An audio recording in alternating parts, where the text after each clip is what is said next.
Okay, so let's talk about a couple of key people associated with Dr. King that we kind of highlighted last time. So the first person I personally think that we need to highlight is Reverend James Lawson. Hands down, one of my favorite people. We mentioned him before that he was very active in the civil rights movement. He's here in Memphis. And what a lot of people don't know is that he and Bayard Rustin, who was another one of my favorites, um, come together and organize a silent march in Dr. King's honor. That'll happen on April 8th, 1968. But even before that, they do a event called Memphis Cares, he and Reverend Benjamin Hooks at Crump Stadium here in Memphis.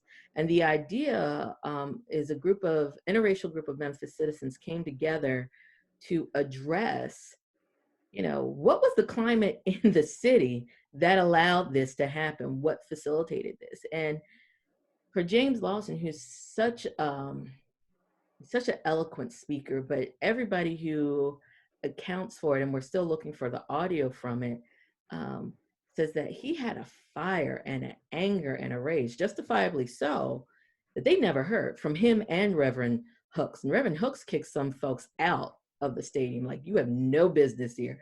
I was like, I'd pay good money to get in a time machine or a TARDIS to go back and see Benjamin Hooks kick folks out of Crump Stadium, because that just tells you how important this moment was for them and how committed they were to understanding what took their friend. Completely agree. He's one of the brainchilds of the Memphis sanitation workers strike. He's one of those leaders that reappears throughout the most important events that occurred throughout the 20th century, if not the entire world history of our country. One thing that I think about with Reverend James Lawson is the remarks that he delivered on the night of the assassination, when the entire country is in civil unrest. Even Memphis, Tennessee, parts of Memphis were hit with violence and unrest. He delivers remarks at WDIA, the historic WDIA radio station, and he remains adamant that while we have lost our leader in these times, what would Dr. King would have wanted you to do?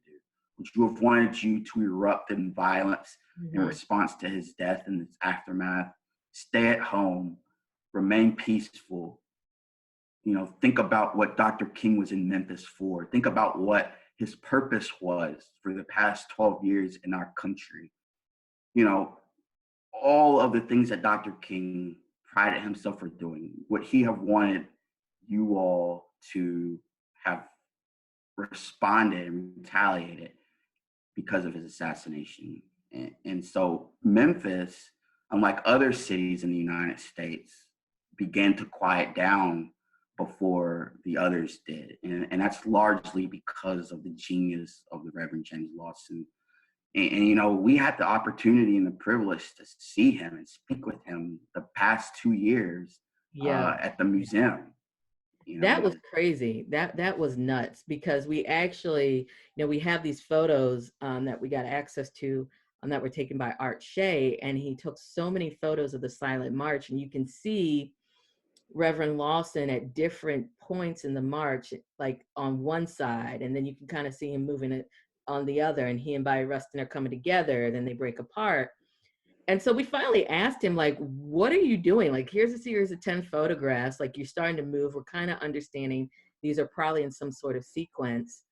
And he said, Bayard and I were conferring because we trained captains along the march to make sure people were silent. And he says, if I was looking up, I was probably looking at the snipers on the roof. And I'm thinking about, is everybody okay? Because we thought he was pensive. And he said, no. I was thinking about, but then he's also thinking about the logistics of moving everybody and moving that forward. And then to show him his memo again, which, was like, you have to admit, that was like a gold star moment for us. It was a defining moment for me. but you know, just still at his age, he's still sharp as a tack. You know, and just he could look at a photograph and say, "Oh, this was at this point," and as if it happened the day before. And And I think one of the they're still the same too, right? it's still the same. You know, and one of the touching parts, you know, something that you discussed earlier was he really didn't get the opportunity to mourn for his Yeah, friend.